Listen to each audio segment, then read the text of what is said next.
আসসালামু আলাইকুম। সবাই কেমন আছেন? আশা করি সবাই ভালো আছেন, সুস্থ আছেন। এখানে আমি চিংড়ি মাছগুলো ভালো করে পরিষ্কার করে নিয়েছি।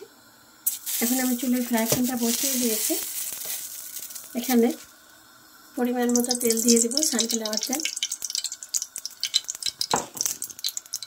এখানে আমি 4টে পেঁয়াজ আর কিছু রসুন কুচিয়ে নিয়েছি।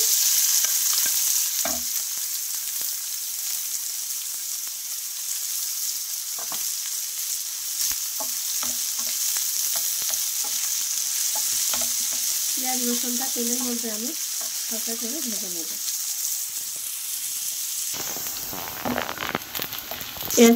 পেঁয়াজ রসুন হালকা করে ভেজে নিয়েছি।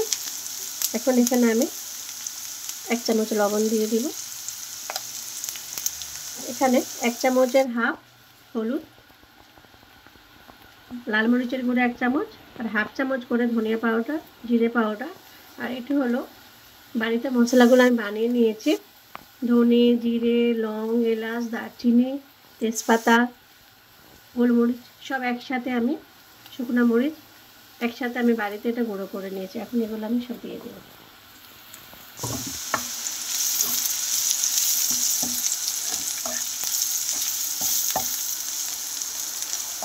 মশলাটা তেলের মধ্যে ভেজে নিলে দারুণ একটা ফ্লেভার আসবে, খেতেও খুব দারুণ লাগবে।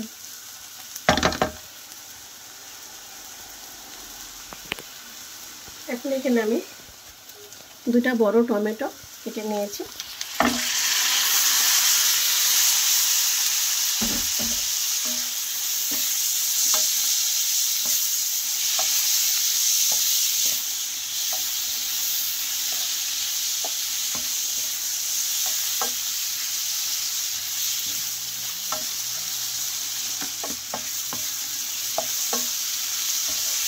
এখানে পানি দিই না কেন টমেটোর মধ্যে পানি বের হবে, এই জন্য আর পানি আলাদা করে দিতে হবে না। এখন আমি এটা কিছুক্ষণ ঢেকে রাখবো।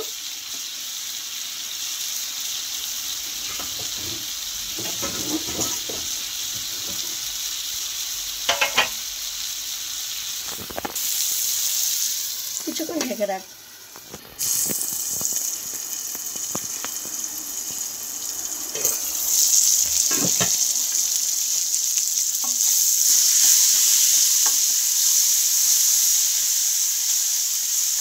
টমেটোগুলো সুন্দর গলে গেছে, পেঁয়াজ সবই সেদ্ধ হয়ে গেছে।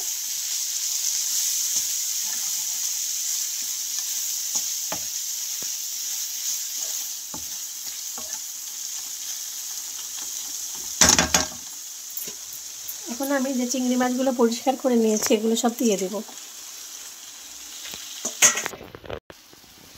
এই চিংড়ি মাছগুলো দেখুন আমি কাঁচি দিয়ে কেটে সুন্দর করে, এই রগগুলো মাঝখানে রগ থাকে অনেক বড়, এগুলো সব ফেলে দিতে হয়। ভালো করে পরিষ্কার করে নিয়েছি।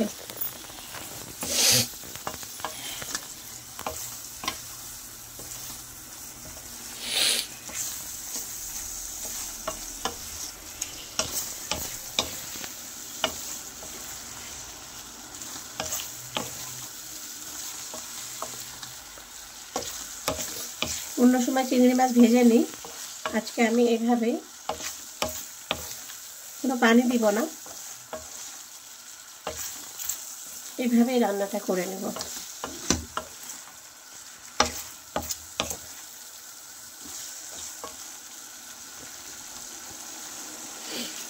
বেশি টাইম লাগবে না, কম টাইমের মধ্যে এইভাবে দারুণ একটা রান্না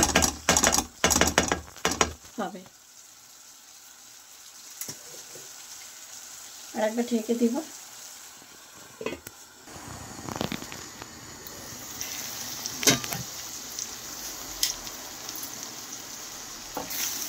দেখুন কত সুন্দর হয়েছে।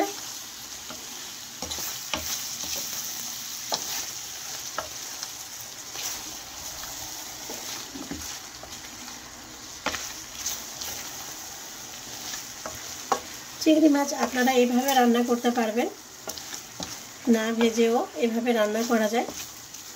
পানি দিবেন না, পানি ছাড়া এইভাবে রান্না করলে দারুণ লাগবে, বেশি টাইমও লাগবে না, অল্প টাইমের মধ্যে খুবই ভালো লাগবে।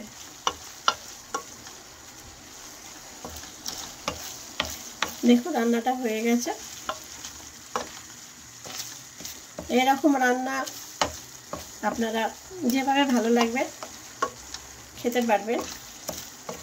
রুটি বলেন, ভাত বলেন, পোলাও বলেন, খুবই ভালো লাগবে।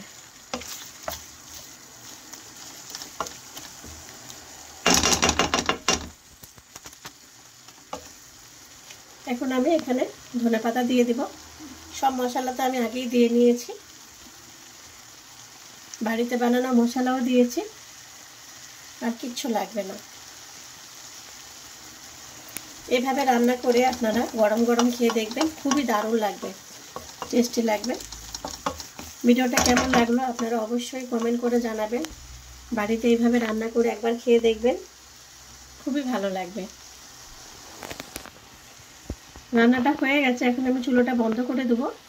এটা আমি একটা জায়গায় ঢেলে নিই।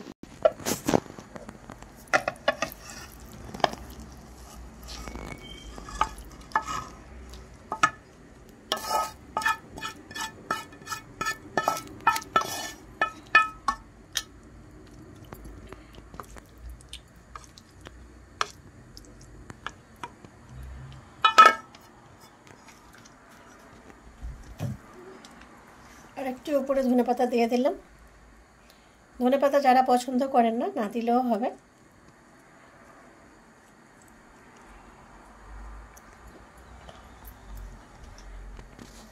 আপনারা বাড়িতে বানিয়ে এভাবে চিংড়ি মাছ খেয়ে দেখবেন, অনেক ভালো লাগবে। যদি রান্নাটা যদি ভালো লেগে থাকে আপনারা অবশ্যই কমেন্ট করে জানাবেন।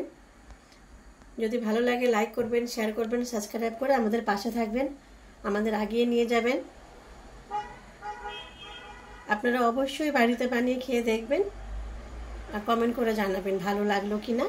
তো ভিডিওটা আজকে এই পর্যন্ত। সবাই ভালো থাকুন, সুস্থ থাকুন। আগামীকাল আবার একটা নতুন রেসিপি নিয়ে দেখা হবে।